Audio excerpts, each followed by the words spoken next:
More on this tonight. I'm joined on our rapid response panel, the Grio contributor and New Jersey resident Zerlina Maxwell, and also New Jersey State Assemblyman Gordon Johnson, whose district includes Fort Lee, the town affected by bridge closures. Mr. Johnson, you first tonight. What's your response to what the governor has said in his statement this afternoon? I find it extremely hard to believe that a deputy chief of staff sitting in the front office would initiate an action like this without him knowing about it. But we have no proof that he actually directed anyone to do this.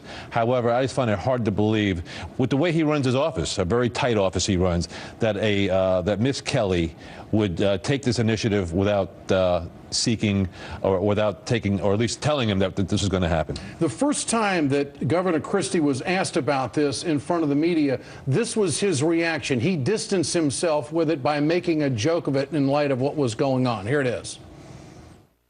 Yeah, I worked the cones, actually, Matt.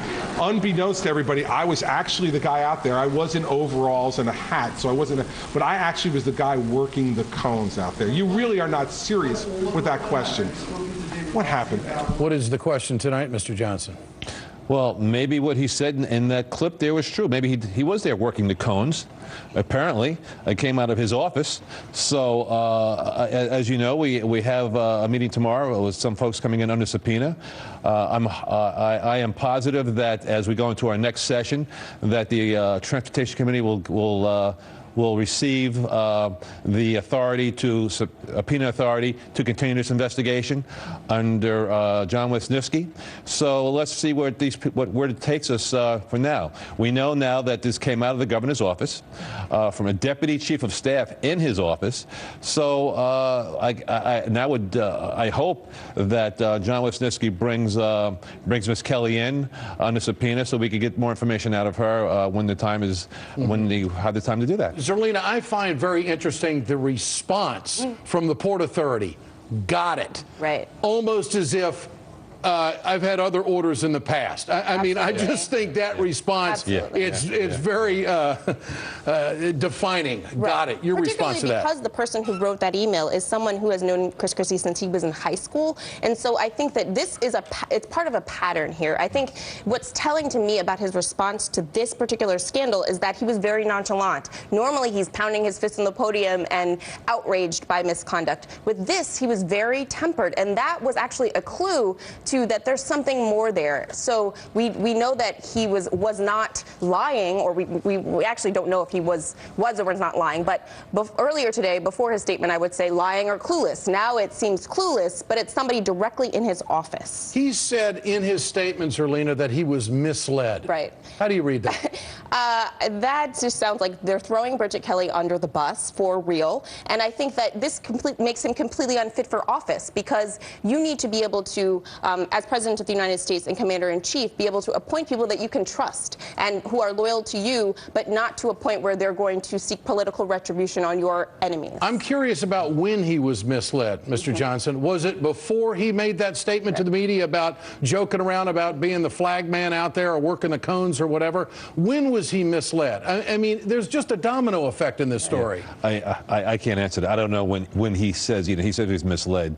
We've had we had Baroni, we had Wildstein come before us, the Transportation Committee, with this fabricated story about a traffic study and a fabricated story about special lanes for Fort Lee residents that doesn't exist in this cover-up. And now we find that this action initiated in the governor's office. So I'm not quite sure what he refers to when he said he's misled.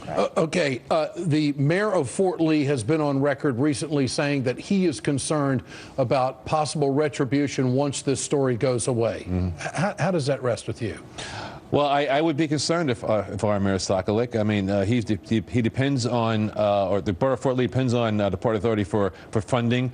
I believe they get funding for snow plowing and to buy certain equipment to assist this borough in their expenses. I know that he's looking for a grant out of the Department of Transportation. which is under the governor's purview. So, yes, I would be concerned if I were Mayor Sockley. Could this, Zerlina, turn into a criminal investigation? I think so. I mean, Loretta Weinberg today said that we're going to see if criminal charges are possible, and certainly subpoenas for Chris Christie's emails specifically could come in the future, because that hasn't happened yet, and we don't know whether he knew or not, because we haven't seen his personal correspondence. What's his best political play right now? I mean, he has come out and totally exonerated himself in this statement tonight, claiming that he was misled. Claiming that this is not him, this is not his administration. Well, apparently it is, because one of the response was, got it. Right. You mean to tell me that's the first time that guy had ever been given an order? Absolutely, right. So the email exchanges read as, this is something that happens all the time, right? So they even listed another mayor who hadn't endorsed him for his gubernatorial re-election campaign and said, oh, he's on the list with this other person, this other mayor that is also our enemy. So this is par for the course for them. I think for him, he needs to just put everything on the table. He needs to release everything. He can't lie. That you don't want to continue this supposed cover-up any further. Mr. Johnson, doesn't this this story parallel his actions, the way he has bullied people in town hall meetings, the way he went to Iowa and said, you better vote for this guy or I'm going to give you the Jersey treatment? I'm paraphrasing that right now. But I mean, there is this persona and this bravado about this governor.